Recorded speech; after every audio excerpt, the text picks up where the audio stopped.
The news out of various Japanese media outlets is that the number of Marines being moved to Guam from Okinawa has dropped to 4,000, down 700 Marines from previous reports. That's still a large number. That's 2 full battalions of Marines. There's 2,000 Marines per battalion.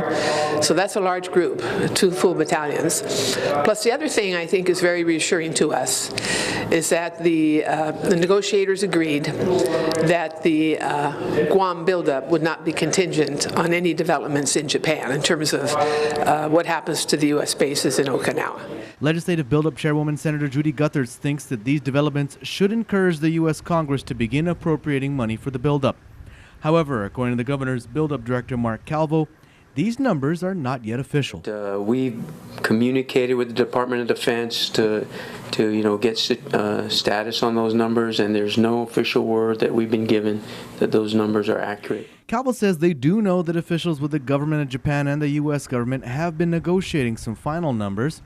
Meanwhile, the Myuri Shinbun reports, quote, out of the 8,600 U.S. Marines to be relocated, 4,000 will be sent to Guam, 2,600 to Hawaii, 1,200 to Australia, and 800 to the U.S. mainland, end quote. This administration has always had the stance that whatever the numbers are, Guam wishes to support, and we're fully behind whatever Department of Defense determines ultimately is the best strategy for a defense, a strategic initiative, or security in the region. Calvo says it is not yet clear whether or not this reduction in the number of Marines will require an entirely new environmental impact statement of the buildup. Our position has been to challenge the Navy on any thought to do an additional EIS that covers the numbers. If in fact another EIS is being thought of by the Navy